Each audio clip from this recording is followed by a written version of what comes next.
ஒரு நொடி தான் ஆச்சு எங்களுடைய சின்னம் போய் சேர்றதுக்கு.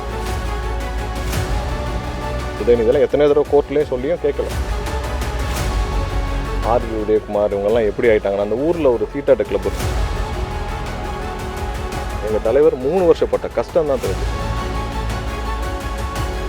இந்த பட்ஜெட் கூட்டத்தில் உங்கள் துறை சார்பாக எது சிறப்பு திட்டங்களை இல்லை, எல்லாத்தையும் ஆய்வு செஞ்சுட்டு வரோம். ஏன்னா முதல் கட்டமாக என்ன பண்ணணும்னு சொல்லிட்டு விரைவாக அறிவிப்போம். மகளிர் உரிமை தொகை அறிக்கை ஆய்வு இல்லை, எல்லாம் சீக்கிரம் ஆய்வு செஞ்சு முடிச்சு, ஏன்னா நிதி ஆதாரங்களை பொறுத்து கண்டிப்பாக முதல்வர் தரப்பில் முடிவெடுக்கப்படும். புதிய பேருந்துக்கு வந்து தாவேக கட்சிக்கொடி வந்து வண்ணம் திட்டுக்க ஒரு சர்ச்சை இருக்கு. இங்கே பாருங்க, எங்கேயுமே கட்சியை கொண்டு போய் சேர்க்க வேண்டிய, அதாவது சேர்க்கணுமோ அந்த மாதிரி எண்ணமோ எங்கேயுமே கிடையாது. மக்களுக்கு எது நல்லா இருக்குமோ அதை செய்யணும்.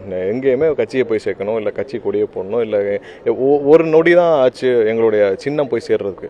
ஒரு நொடி தான் அனௌன்ஸ் பண்ண, விசில் சின்னம் அனௌன்ஸ் பண்ண ஒரு நொடியில் எல்லா இடத்துலையும் உலகம் முழுவதும் விசில் சின்னம் போய் சேர்ச்சு. எங்கேயுமே இந்த மாதிரியான ஒரு விஷயத்தை முதல்வர் என்னைக்கும் அனுமதிக்க மாட்டார். கட்சி பேனர், கட்சி சின்னம், இந்த மாதிரிலாம் இப்போ வரைக்கும் எல்லாரும் வந்து சட்டையில் குத்திட்டு போகிறாங்க. அந்த மாதிரிலாம் பண்ண மாட்டார். இப்போ அவங்க உதயநிதியெல்லாம் எத்தனை தடவை கோர்ட்லேயும் சொல்லியும் கேட்கல. ஸோ அந்த மாதிரிலாம் எங்கேயும் வந்து முதல்வர் வந்து கட்சியை கொண்டு போய் சேர்க்கும் விஷயமோ அதுமோ செய்ய தேவையும் இல்லை, அதுக்கான அவசியமும் இல்லை எங்களுடைய முதல்வருக்கு. இது அந்தந்த டிபார்ட்மெண்ட்டில் அவங்க என்ன மக்களுக்கு எப்படி ஈஸியாக போய் சேருமோ அதுக்கான முடிவுகள் எடுக்கிறாங்க. துணை இவர் ஆர்பி உதயகுமார் முன்னாள் அமைச்சர் வந்து ஒரு சர்ச்சையான பேச்சு பேசியிருக்காரு. முதல்வர் இல்லை, துணை முதல்வர் வந்து ரிசர்வ் கொடுப்பாங்க அப்படின்னு சர்ச்சையாக பேசி. இல்லை, நீங்கள் அதிமுகவில் இப்போ ஆர்பி உதயகுமார் இவங்கெல்லாம் எப்படி ஆயிட்டாங்கன்னா, அந்த ஊரில் ஒரு சீட்டாட்ட கிளப் இருக்கும். அதில் இப்போ அந்த 3 தலைமுறையாக இருந்தவங்கெல்லாம் போய் அந்த பெரிய பெரிய பணக்காரங்கள்லாம் போய் அவங்களுடைய இப்போ அடுத்த தலைமுறை வந்து பிஸ்னஸை டேக் ஓவர் பண்ண போய் இவங்கெல்லாம் உட்காந்து ஒரு நாளைக்கு பொழுது போய்கிட்டு இருப்பாங்க. அந்த மாதிரி ஆகிட்டார் ஆர்பி உதயகுமார்லாம். அவர் ப்ரெஸ் மீட் கொடுக்குற டைமிங் பார்த்துருக்கீங்களா? 11 to 12, 4 to 5.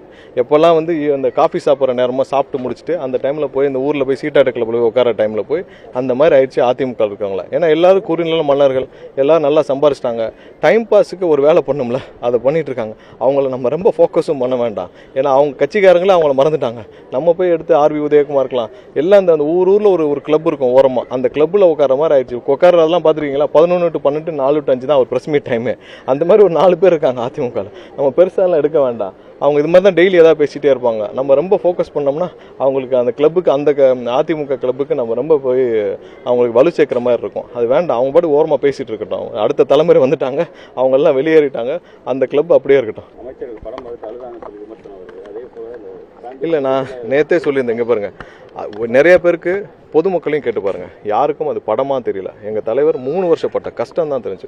ஒவ்வொன்றும் எங்களுக்கு போராட்டமாக இருந்துச்சு. ஒரு நிகழ்ச்சி நடத்தணும், அந்த திருச்சி மக்கள் சந்திப்பு எவ்வளோ கஷ்டப்பட்டு நடத்தணும் தெரியும். ஒவ்வொன்றும் இந்த படத்தை வெளியிட வராமல் எவ்வளோ தடுத்தாங்கன்னு தெரியும். ஒவ்வொரு நாளும் இந்த கடைசி படம், எங்களுடைய தலைவருடைய முதல்வருடைய கடைசி படம், அது எவ்வளோ வெளியிடாமல் தடுத்தாங்கன்னு தெரியும். அவர் பட்ட 3 வருஷ கஷ்டங்கள் தான் எங்களுக்கெல்லாம் தெரிஞ்சதை தவிர்த்து இதில் வந்து படமாக தெரியல. அந்த படம் பார்க்கும் பொழுது 3 வருஷ தலைவர் பட்ட கஷ்டம் இது பொதுமக்கள் நிறைய பேர் சொன்னாங்க. என்னென்ன நான் இந்த 3 வருஷ தலைவருடைய டிராவல் எவ்வளோ கஷ்டப்பட்டு இந்த கட்டத்தை தாண்டி வந்தார்னு. இது ஜனவரியில் வந்திருந்தா கூட இந்த உணர்வு இருந்திருக்குமான்னு தெரியல. ஏன்னா அப்போ வேற மாதிரியான மனநிலையில் எல்லாம் இருந்தோம். ஆனால் முதல்வரான பிறகு பார்க்குறனால எங்கள் எல்லாருக்கும் அவருடைய பட்ட கஷ்டம் தான், 3 வருஷம் பட்ட கஷ்டம் தான் மனதில் ஓடிச்சு.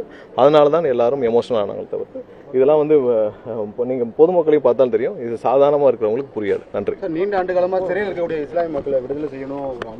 இல்லை, அதுக்கான முயற்சிகள் எடுத்துக்கிட்டு வரோம். விரைவில் அதுக்கான முயற்சிகள் அனைத்தையும் அதுக்கான முயற்சிகள் எடுத்துகிட்டு வரோம். ஏன்னா அவங்க வந்து ஆர்ம்ஸ் ஆக்டில் இருக்கனால ஒன்றிய அரசு கீழே ஒரு சில உத்தரவுகள் இருக்குது. அதுக்கான முயற்சிகள் எடுத்துகிட்டு வரோம். கண்டிப்பாக வெளியிடுவோம். நன்றி.